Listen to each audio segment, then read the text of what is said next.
మన ప్రభు అయిన యేసుక్రీస్తు నామంలో కూడి వచ్చిన మీకంతా నా హృదయపూర్వకమైన వందనాలు. అందరికీ వందనాలండి, స్తోత్రాలు. 23వ కీర్తన మీకు బాగా తెలిసిన వాక్యం. ఈ కీర్తనలో చివరి వాక్యాన్ని నేను చదువుతాను. నేను బ్రతుకు దినములన్నీ కృపాక్షేమములే నా వెంట వచ్చును. చిరకాలము యెహోవా మందిరములో నేను నివాసము చేసేదను. గమనించండి, గొర్రెలను కాచుకుంటున్నటువంటి ఒక చిన్నవాడు తన జీవితంలో దేవుని మందిరాన్ని గూర్చి, దేవుని సన్నిధిని గూర్చి చాలా విషయాలు చాలా క్షుణ్ణంగా తన కీర్తనల్లో రాస్తూ ఉన్నాడు. ఒకసారి ఈ చిన్నవాడు దావీదు దేవుని మందిరం దగ్గరికి వెళ్ళాడు. అక్కడ ఒక బలిపీఠం. ఆ బలిపీఠం దగ్గరికి వెళ్ళి చూస్తే ఆ బలిపీఠం కింద నుంచి ఒక పిచ్చుక అలా వెళ్ళిపోతుంది. బలిపీఠం కింద ఏంటి, పిచ్చుకునడం ఏంటి అని అలా తొంగి చూస్తే అక్కడ పిచ్చుకల గూళ్ళు కనిపించాయి. అప్పుడు చాలా బాధపడిపోయాడు. నేను ఎక్కడెక్కడో నివసిస్తూ ఉన్నాను, ఈ పిచ్చుకలకి బలిపీఠము కింద గూడు దొరికింది కదా, మరి నాకలా గూడు దొరికితే ఎంత బాగుంటుంది అని ఆశపడ్డాడు. మరొకసారి దేవుని మందిరం దగ్గరకు వచ్చినప్పుడు ఆ గుమ్మాన్ని చూసి, ఈ గుమ్మం దగ్గర ఒక్క రోజు నేను నివసిస్తే ఎంత బాగుంటుంది, అది నాకు అసాధ్యమైంది కదా అని బాధపడిపోయాడు. 1000 రోజులు ఆశీర్వాదాలు ఈ దేవుని మందిరం దగ్గర ఆలయంలో ఉంటే నాకు ఉండేది కదా అని ఆశపడ్డాడు. ఆయన ఈ కీర్తన రాస్తున్నప్పుడు తన జీవితంలో ఎన్నెన్నో మేళ్లు జరిగాయి. ఆ మేళ్లన్నిటిని ఒక్కసారి మనస్సులో పెట్టుకొని ఈ కీర్తనలో చివరిలో అంటున్నాడు ఈ మాట: నా బ్రతుకు దినములన్నింట కృప క్షేమము నా వెంట వస్తున్నాయి. నా శత్రువుల ఎదుట నాకు భోజనాన్ని సిద్ధపరుస్తున్నాడు. నా గిన్నె నిండి పొంగి పొర్లేటట్టు చేస్తున్నాడు. ఇన్ని మేలు నాకు చేస్తున్నటువంటి నా దేవునికి నేనేమి చెల్లించాలి అని ఒక తీర్మానం చేస్తున్నాడు. ఏమిటా తీర్మానం అంటే, చిరకాలము ఆయన మందిరంలో నేను ఉంటాను. ఎల్లప్పుడూ ఆయన మందిరములో, నా జీవిత కాలం అంతా ఆయన మందిరములో నేను ఉంటాను అని ఒక తీర్మానం చేస్తున్నాడు.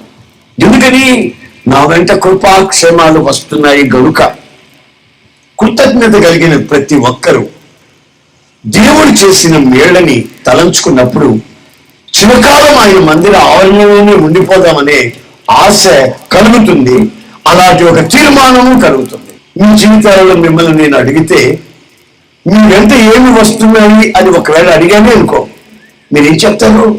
కొందరు ఏం చెప్తారో తెలిసిన, మా వెంట కుక్కలు వస్తున్నాయి అని, మా వెంట రోగాలు వస్తున్నాయి అని, మా వెంట అప్పుల వాళ్ళు వస్తున్నారు అని, మా వెంట శాపము కన్నీళ్లు వస్తున్నాయని.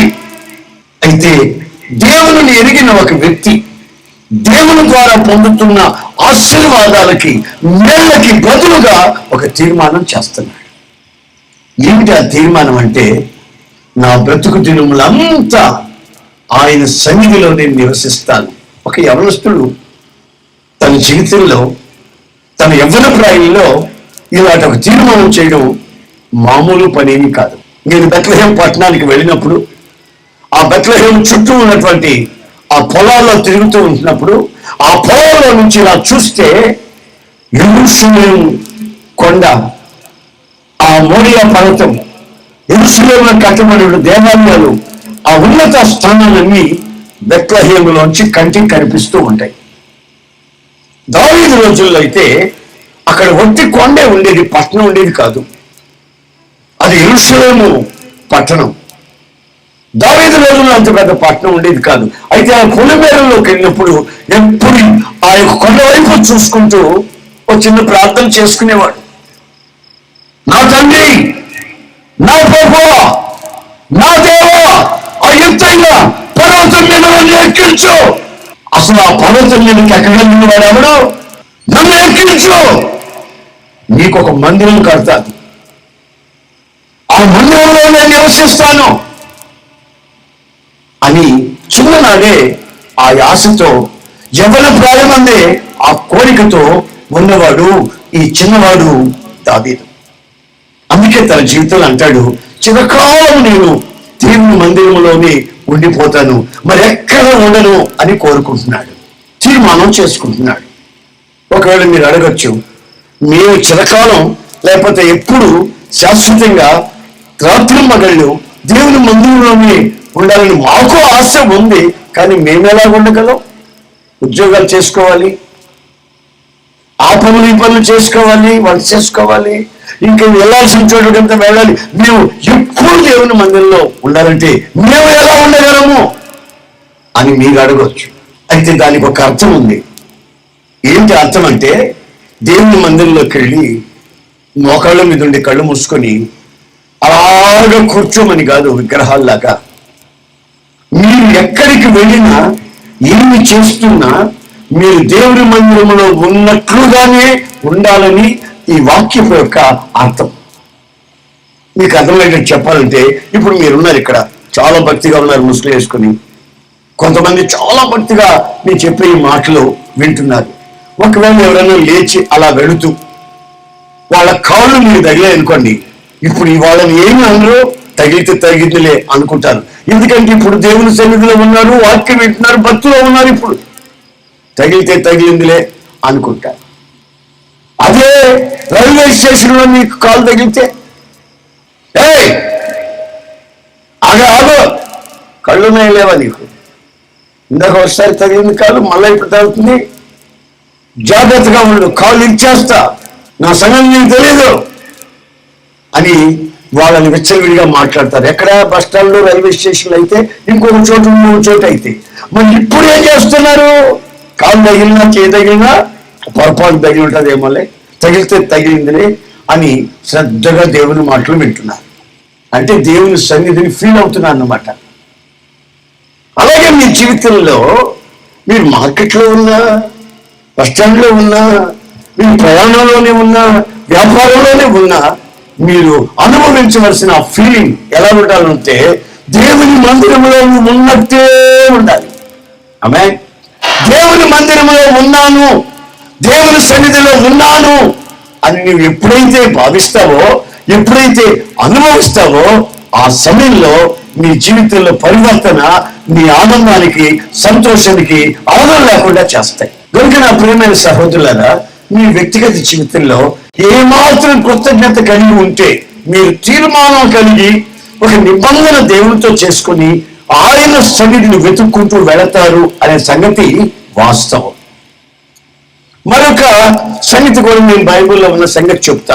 ఇరాన్, ఇరాక్ ఆ ప్రాంతాలు, ఇప్పుడు ఉన్నటువంటి ఇరాన్, ఇరాక్ అంటున్నామే, ఆ ప్రాంతాలు, అక్కడ నెబుకద్నెజర్ పరిపాలిస్తున్న రోజులవి. అతను ఒక దేశానికి వెళ్ళి యవనస్తులందరినీ తీసుకొని వచ్చి ఒక చోట ఉంచి ఒక అతనికి అప్పచెప్పాడు.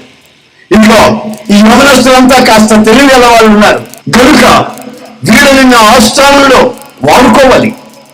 అందుకని వీళ్ళకి మంచి భోజనాలు పెట్టి మన దేశపు చరిత్రలు, మన దేశపు శాస్త్రాలని నేర్పించి వీళ్ళని సిద్ధపరిచి నా ఎదుట నిలబెట్టాలి అని యవనస్తులందరినీ ఒక వ్యక్తికి అప్పచెప్పాడు. అలాగే బాబు అని వీళ్ళందరూ ఒక దగ్గర తీసుకెళ్ళండి, ఇదిగో మీరు ఈ గదుల్లో ఉండండి, ఇక్కడ స్నానాలు చేయండి, ఇక్కడ భోజనం చేయండి, 3 సంవత్సరాలు మీరు నా చేతిలో ఉండాలి, సకల విద్యలో మీరు ప్రవీణులు అయిపోవాలి, కళకళలాడుతున్నాలి, మీ ముఖాలు చూస్తే ఆనందంగా ఉండాలి. అందువల్ల రాజుగారు నాకు అప్పచెప్పాడంటే అప్పచెప్పారని వాళ్ళందరూ ఆనందంగా ఉన్నారండి. ఆ రోజు వాళ్ళకి రాజు భోజనాలు పెట్టారు, మామూలు భోజనం కాదండి, రాజు భోజనాలు పెట్టారు. వీళ్ళందరూ, ఈ యవనస్తులందరూ చూసి చూడకముందే అరువులు చేస్తూ ఆహారం కొరకు ఇది మాత్రం ఆలస్యం చేయకుండా దొరికిందని ఇష్టం వచ్చి తింటున్నారు. వాళ్ళలో ఉన్నటువంటి 4 యవనస్తులు లేచి నిలబడ్డారు. ఆ అధిపతి అంటున్నాడు, అమ్మాయి ఏంటి మీరు ఏం చేయరు? ఏమండి ఒక్క మాట అండి. అదేమిటా మాట? అదేనండి, ఈ రాజు భోజనం తిని మా శరీరాలు మేము అపవిత్రపరచుకోమని ఒక నిర్ణయానికి, ఒక తీర్మానానికి మేము వచ్చాం. ఈ రాజు భోజనం మేము తినము, మా శరీరాలు అపవిత్రపరచుకోము. ఈ శరీరాలు దేవుని మందిరాలు, ఈ దేహం దేవుని మందిరం ఉంది, మేము దీన్ని అపవిత్రపరచం. మీరు భోజనాలు పెట్టారు, కానీ నిషిద్ధమైనటువంటి ఆహారం అక్కడ ఉంది, అది మేము తినకూడదు. ధర్మశాస్త్రం ప్రకారం, మా దేవుని ఆజ్ఞ ప్రకారం మేము ఆ ఆహారాన్ని తినకూడదు. మీరు మంచినీళ్ళు పెట్టలేదు, మొత్తెక్కించి శాపాన్ని గురి చేసే మనుషులు పశువులుగా మార్చే మద్యం మా ముందు ఉంచారు, మేము వాటిని తాగము. ఈ ఆహారం చేత మేము మా శరీరాలను అపవిత్రపరచుకోమని ఒక తీర్మానం చేశాం. ఆ అధిపతికి కోపం వస్తుంది. మీరు ఏ దేశం నుంచో ఇక్కడికి వచ్చారు, న్యాయంగా మీరు స్లేవ్స్, బానిసలుగా మీరు రాజుగారు కనికరించి మీకు రాజభోజనం పెట్టమంటే దొరికిందని తినకుండా అందరూ తింటున్నారు కదా, మరి మీరు తింటాం? అయ్యా, ఈ శరీరాలు మా దేవుని స్వరూపాలు. ఇదిగో మేమున్నట్టే మా దేవుడు ఉంటాడు, ఆయన ఉన్నట్టే మేము కూడా ఉంటాం. కనుక ఆయన స్వరూపము, ఆయన పోలిక చొప్పున సృజించబడిన వాళ్ళం మేము. ఈ శరీరంలో ఆ పరమాత్ముడు ఆత్మను పెట్టాడు. ఈ ఆత్మని మరలా పరమాత్ముడికి, దేవునికి అప్పచెప్పేంత వరకు ఈ శరీరాన్ని మేము అపవిత్రపరచుకోము.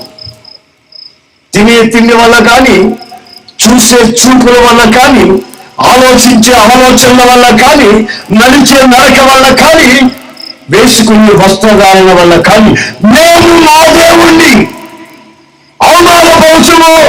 ఈ శరీరాలతో ఆయన్ని మహిమపరచాలి మేము. కనుక ఈ ఆహారం మేము భుజించము. అతనికి మర్చిపోయినట్టయింది. ఏమిటి యవనస్తులు, చిన్న కుర్రోళ్ళు ఎంత దైవ సంబంధమైన మాటలు మాట్లాడుతున్నారు? ఇది దొరికినప్పుడు తినాలి కదా, వయసు మీద అనుభవించకపోతే అనుభవిస్తారు. తినే వయసులో తినకుండా ఎవరు పెడతారు ఇంత విలువైన ఆహారం? బానిసులకి రాజుగారు పెడుతుంటే తినకుండా ఏమిటో మీది? అయ్యా, మీరు శత ప్రయత్నాలు చేసిన, మీరు పెట్టిన ఈ అపవిత్రమైన ఆహారం మీరు తినం, నా శరీరాలు అపవిత్రం అవుతాయి. నా ప్రియమైన సహోదరులారా, ఆ నలుగురు కుర్రవాళ్ళు తమ శరీరాల గురించి ఎంత జాగ్రత్త పడుతున్నారో ఒక్కసారి మీరు ఆలోచించండి.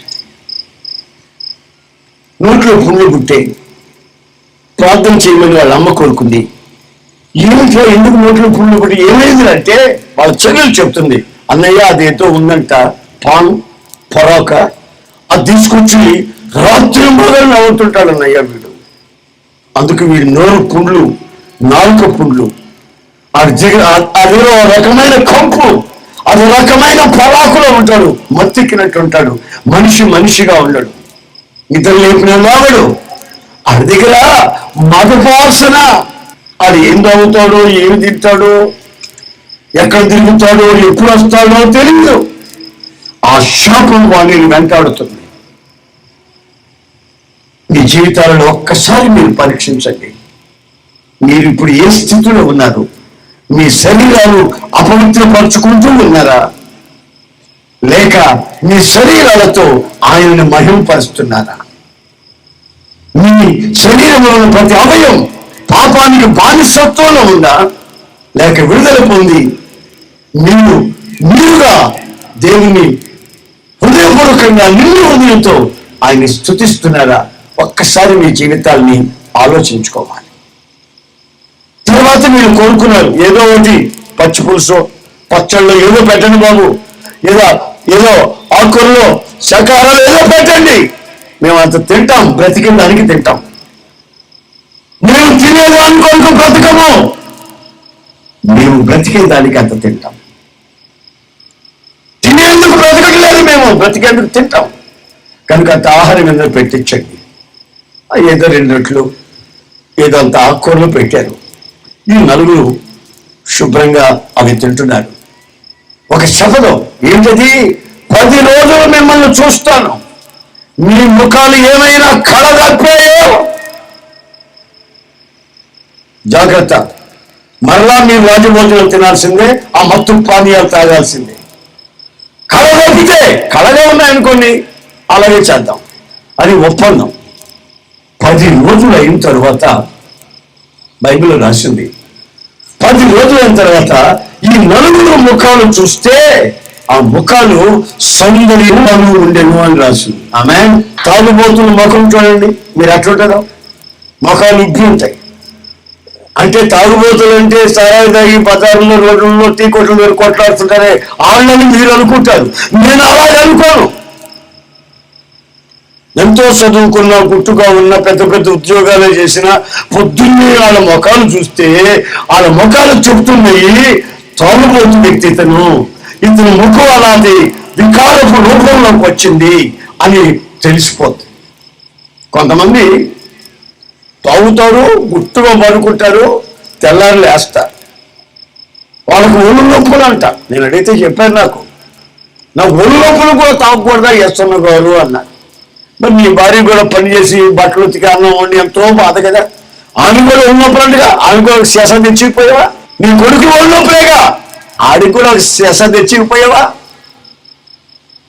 ఆ తర్వాత అతను నోరు మూసుకున్నాడు. కారణం ఏంటంటే ఒళ్ళు నొప్పులుగా తాగేది తాగుబోతుతనం. అది మత్తెక్కించి చెయ్యెవరో తల్లెవరో తెలియని పరిస్థితుల్లో తన ఇల్లేదో పక్కిల్లేదో ఏ తలుపు తట్టాలో తెలియక తనువు తిని జీవితంలో శాపాన్ని గురైపోయి మత్తెక్కిన పదార్థాలు తాగి జీవితంలో శాపాన్ని గురైపోతున్నాయి.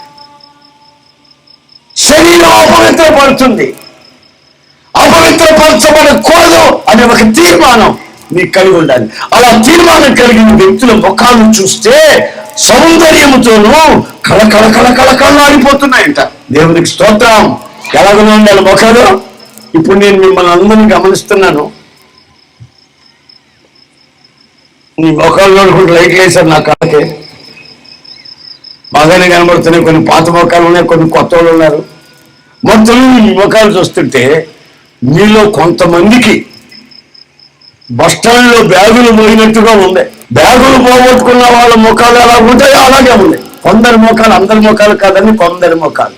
కారణం ఏంటంటే లోపల ఏదో బాధ, లోపల ఏదో చిక్కు సమస్య, అప్పుల బాధ, పిల్లలకు వచ్చిన బాధ, ఏదో నీ గుండెల్లో ఏదో చేయని బాధ ఉంది. నువ్వు నవ్వాలనుకున్నా నవ్వలేకపోతున్నావు, నవ్వినట్టు ఉన్నావు, కానీ నీ నవ్వు నీ జీవితంలో ఉన్నటువంటి వికారాన్ని ప్రత్యక్షపరుస్తుంది. నీ ముఖంలో కనబడవలసిన ఆ జీవకళ యేసుక్రీస్తు రక్తం చేత కనబడిన తర్వాత నీ జీవితంలో ఉన్న శాంతి సమాధానం అది నీ జీవితంలో కనిపించకపోవడం శోచనీయం. పాత్రలో ఏముందో అదే గరిటలోకి వస్తుంది. నీ గుండెల్లో ఏముందో అది నీ ముఖంలో కొట్టొచ్చినట్టుగా కనిపిస్తుంది.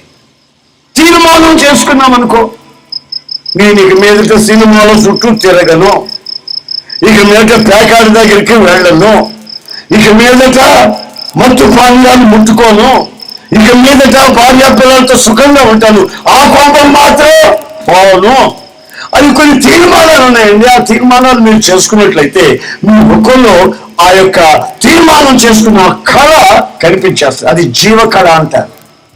సావు కళ ఉంది, జీవకళ ఉంది, మరి పెళ్లి కళ ఉంది.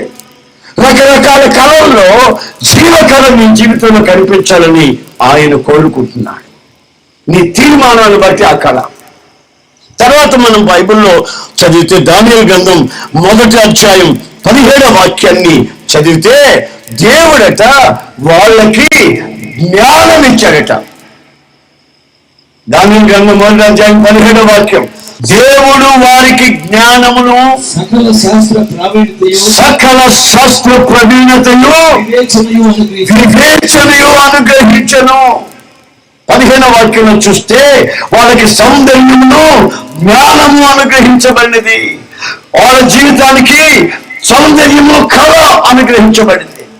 సౌందర్యము సౌందర్యము సౌందర్యము అని ఈ రోజున సౌందర్య సాధనాల చేత చిన్నదిగా చూపిద్దామని 40 ఏళ్ళున్న వాళ్ళు 30 ఏళ్ళుగా చూపించుకుందాం, 60 ఏళ్ళున్న వాళ్ళు నాకు 40 ఏళ్ళే అని చూపించుకుందామనే ప్రయత్నాలలో ఈ రోజు లోకం సాగిపోతా వస్తాం. కొంతమంది అనుకుంటారండి, ఏదో సోపు చేసుకుంటే అందంగా కనబడతామని అనుకుంటారు కొంతమంది.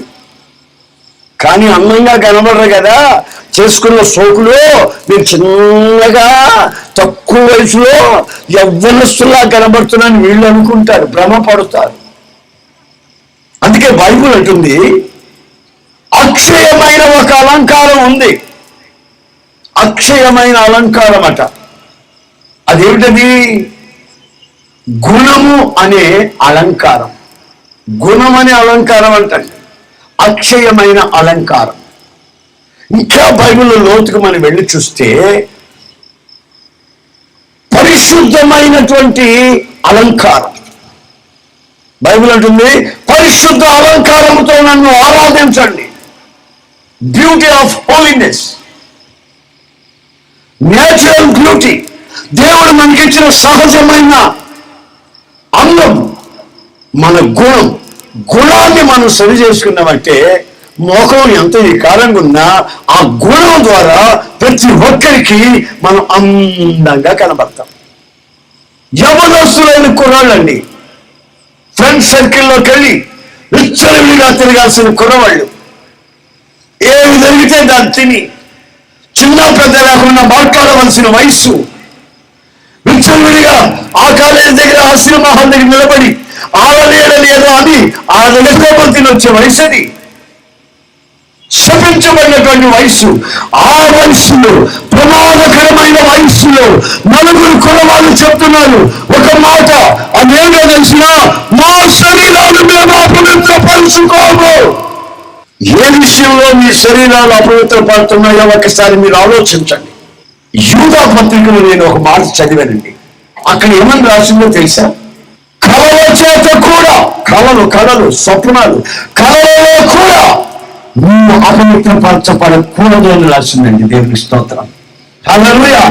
కళలో కూడా నువ్వు అపవిత్రతలోకి వెళ్ళి నీ ఒంట్లో ఉన్న బలమంతా ఉడిగి తెల్లవారేసరికి స్వచ్ఛపడిపోకూడదు అని లేఖనాలు చెప్తున్నాయి. నిజంగా కాదు, కళలో కూడా నువ్వు అపవిత్రపరచబడకూడదు.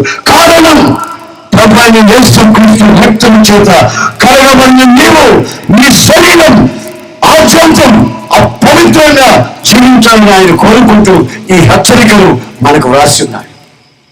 జ్ఞానం నీకు రావాలి.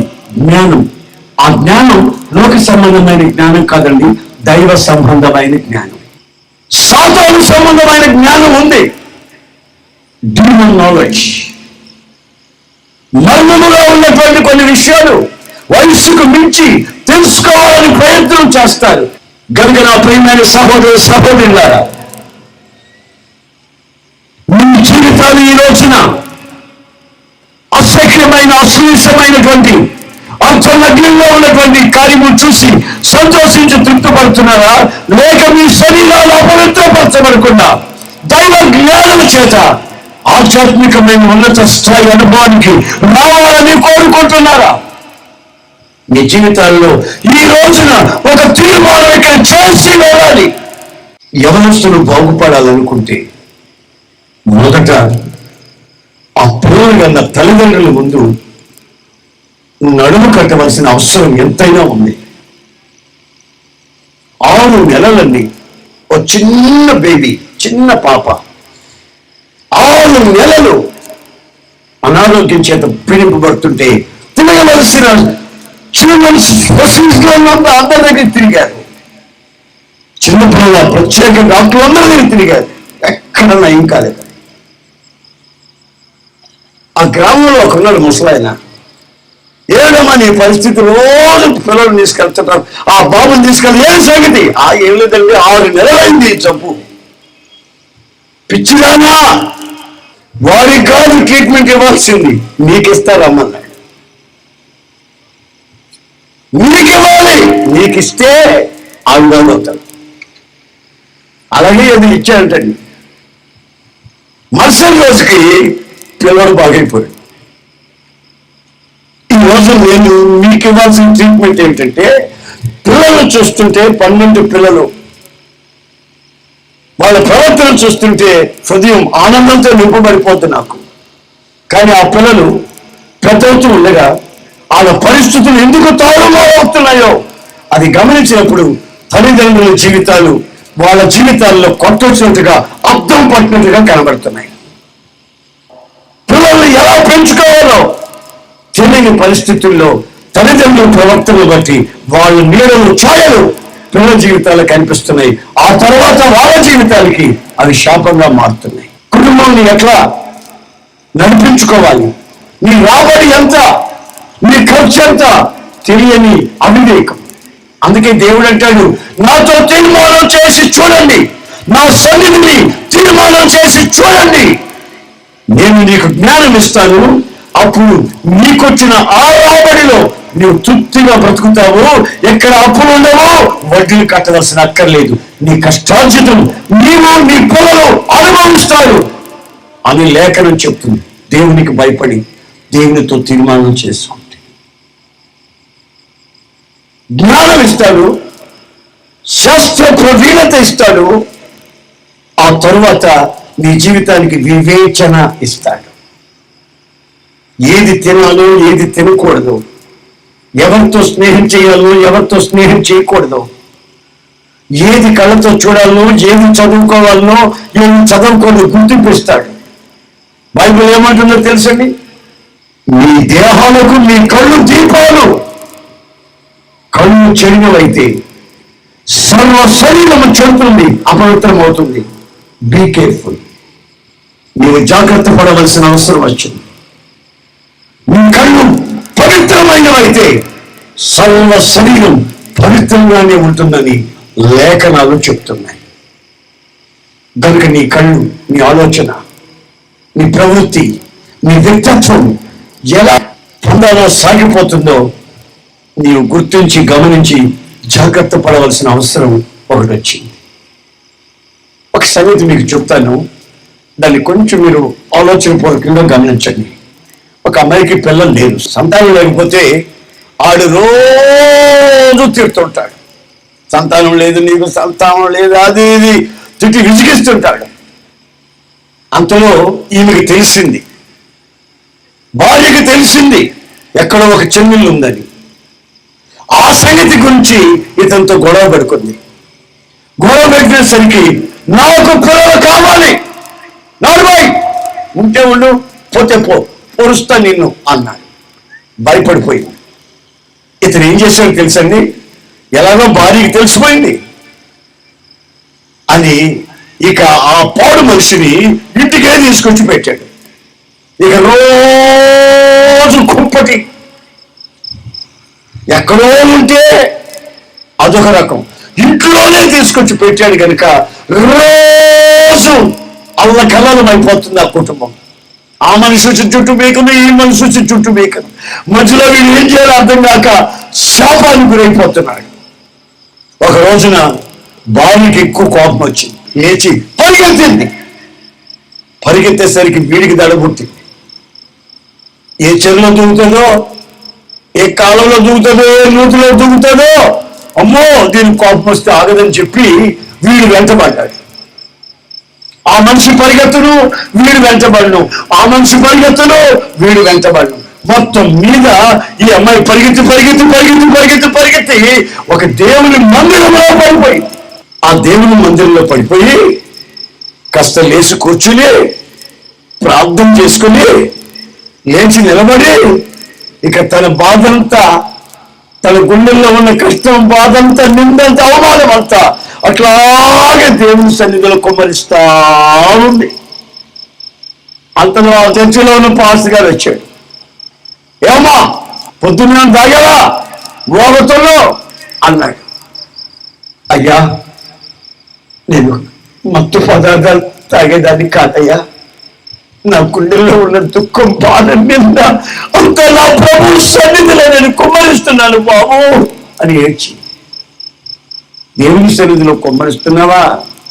ఓ విజ్ఞాపన ప్రార్థన చేసుకుంటున్నావా? అవునయ్యా, అయ్యా అవునయ్యా. అవునండి, ఏమని ప్రార్థన చేశావు అన్నాడు. ఏం లేదు బాబు, నాకు 13 ఏళ్ళైంది, మరి పిల్లలు లేరు, మా ఆయనేమో పిల్లలు కావాలి పిల్లలుగా నన్ను పీడిస్తున్నాడు, మరి ఇంకో దాన్ని తీసుకొచ్చి పంపులో పెట్టాడయ్యా, చిచ్చు పెట్టాడు, ఆ సంసారం పాడైపోతుంది బాబు. ఇప్పుడు దేవుడితో తీర్మానం చేశాను. ఏం చేశావు? అదే ఒక్క బాబునిస్తే, నా నింద తొలగిస్తే ఆ కుమారుణ్ణి మరలా నీ సన్నిధిలో ఇస్తానని తీర్మానం చేశాను. ఆ మాటలు విన్నటువంటి దైవజనుడు ఒక్కసారి స్పందించి ఆమె వైపు చూసి ఒక మాట అన్నాడు. అమ్మా, నీవు దేవునితో ఎలా తీర్మానం చేసావో ఆ విధంగానే నీకు దేవుడు సహాయం చేస్తాడమ్మా, కుమారుని ఇస్తాడమ్మా, సంతోషంగా ఇంటికెళ్ళిపోమ్మా అన్నాడు. ఆ మాట నేను బైబిల్లో చదివినప్పుడు నేను చాలా సంతోషించాను. ఒక ఆమె ప్రార్థనకి వచ్చింది, ప్రార్థన చేయించుకొని వెళ్ళింది. ఆమె కొంచెం ఆస్మా జబ్బు. ఎక్కడికి వెళ్ళావు అన్నాడు వాళ్ళ అయ్యగారు. అయ్యా, ప్రార్థన చేయించుకొని వచ్చాను. ఏం స్వస్థత ప్రార్థన అన్నారు. ప్రార్థన చేస్తేనే స్వస్థత వచ్చేస్తుందా? ప్రార్థన చేస్తున్న ప్రేమ పుట్టేస్తారా? ఈ హాస్పిటల్ అంతా ఎందుకు కట్టారు? కోట్ల కొద్ది ఖర్చు పెట్టి ఈ హాస్పిటల్ అంతా ఎందుకు కట్టారు? ప్రార్థన చేసుకుంటేనంట కష్టాలు తొలగిపోతాయంట, అప్పులు తొలగిపోతాయంట, కష్టాలు తొలగిపోతాయంటే, ముందే తొలగిపోతాయంటే, పిల్లలు పుట్టించేస్తారంట ప్రార్థన వల్ల అని వాళ్ళ పాస్టర్ గారు ఆమెని పరిహాసం చేసి ఎగతాళి చేశారు. ఆమె తల వంచుకొని అలాగే ఉంది, తల వంచుకొని అలాగే ఉంది. నేను చెప్పిన ఆ చరిత్రలో కూడా అదే జరిగింది. ఆ రోజు అక్కడ ప్రార్థన చేయించుకొని దైవజనుని ఆశీర్వాదాలు పొంది ఇంటికి వెళ్ళిపోయిందా. ఆ రోజు నుంచి కళకళలాడుతా సంతోషంగా ఇంట్లో జరుగుతూ ఉన్నాయి. ఈ మనిషి కళకళలాడుతూ ఆ మనిషికి ఎక్కడం లేదు. ఆ మనిషి అంటదే, ఈ పెళ్ళం ఏంటి మా సంతోషంగా చిటికలేత తిరుగుతుంది, దాన్ని వందో అంటే నువ్వు అడగకపోయి నేను అడగలే, నువ్వు అడుగు. ఈ మాయగన్నాడే నెమ్మదిగా వచ్చి అడిగాడు. అందుకని ఏమిటి నిన్నటి నుంచి నువ్వు సంతోషంగా ఉన్నావే, ఆనందంగా ఉన్నావు, ఏమిటి సంగతి అని అడిగాడు. ఏం లేదు, నిన్న అక్కడ ప్రార్థనకి వెళ్ళాను కదా, అక్కడ నా కన్నీరన్నీ విడిచి నా దుఃఖాన్నంతా ప్రభుతో చెప్పి నా హృదయాన్ని కుమ్మరించి నేను ఒక తీర్మానం చేసుకొని వచ్చాను కదా. ఏమిటదే? అదే కొడుకు పుడితే దేవా ప్రభు నీకే ఇస్తానని తీర్మానం చేసుకొని వచ్చాను కదా, అందుకని సంతోషంగా ఉన్నానండి. పిచ్చిదానా, ప్రార్థన నిన్న చేసుకున్నానంట, అప్పుడే గర్భం ధరించినట్టు, కొడుకును కొన్నట్టు, అప్పుడే ఆలోచన వచ్చేసిందంట దీనికి. పిచ్చిది ప్రార్థన పోయిందంట, వచ్చిందంట అప్పుడే. నర్మాయ్ అయ్యా, పరిహాసం చేయద్దయ్యా, ఇప్పటికే నిందల పాలైపోయినయ్యా, ఇప్పటికే అవమానాలు పాలైపోయినయ్యా, ఇప్పటికే ఇంట్లో కొంపలు పెట్టున్నామయ్యా, అయ్యా నన్ను పరిహాసం చేయొద్దు, నేను ప్రార్థన చేసుకున్నాను, నా ప్రార్థన ఆలకించిన దేవుడు, నా తీర్మానం గమనించిన దేవుడు దాన్ని తప్పక జ్ఞాపకం చేసుకుంటాడు అని చెప్పి మౌనం అయిపోయి. నా ప్రియమైన సోదరులారా, ఆకాశమందున్న దేవుడు ఆమె గర్భాన్ని జ్ఞాపకం చేసుకున్నాడు. నాతో నిత్య నిబంధన చేసిన ఈ సహోదరి నిన్న తొలగించాలి. పెదాలు విరిసిన వాళ్ళు, తలను ఊపిన వాళ్ళు అవమానాలు పాలవాలి, ఈ బిడ్డకి నేను కొడుకుని ఇవ్వాలి అని రోషం గల దేవుడు నేను ప్రకటిస్తున్న యేసయ్యా. గర్భం తెరిచాడు, ఓ చక్కటి కొడుకు పుట్టాడు. కడుగు ముట్టి ఆడికి పాలిస్తుంటే ఈ ఎత్తను వచ్చాడు, భర్త వచ్చాడు. ఇదిగా తిరణాలకు పోతా వస్తావా, సంవత్సరం పోతున్నాక మన తిరణాలకే వస్తావా అన్నాడు.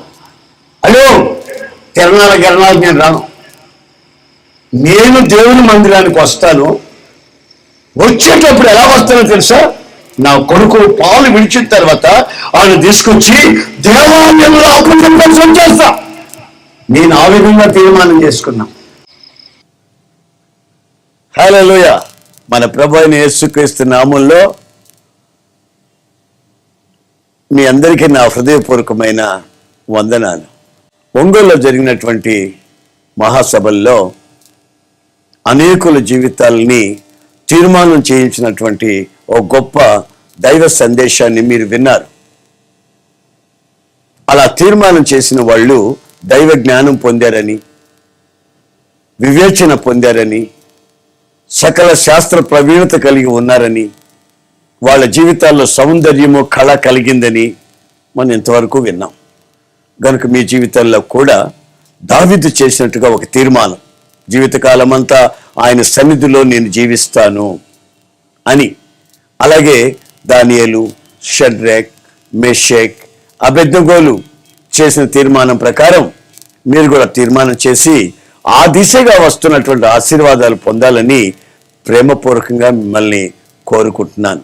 ఇప్పుడు దైవ భయంతో తలలు వంచి కళ్ళు మూసి దేవునితో ఒక నిబంధన చేయండి, తీర్మానం చేయండి. ఆ తీర్మానాన్ని దేవుడు ఘనపరుస్తాడు. మరి ప్రార్థన చేస్తాను మీ కొరకు. ప్రేమగల తండ్రి, ప్రభువా నీకు స్తోత్రం చెల్లిస్తున్నాను. ఈ సమయంలో నీ బిడ్డలు నీ సన్నిధిలో నీ వాక్యం విన్న తరువాత ఒక నిబంధన, నిత్య నిబంధనగా, తీర్మానంగా మార్చబడినట్లుగా మీరు సహాయం చేయమని వేడుకొంచున్నాను.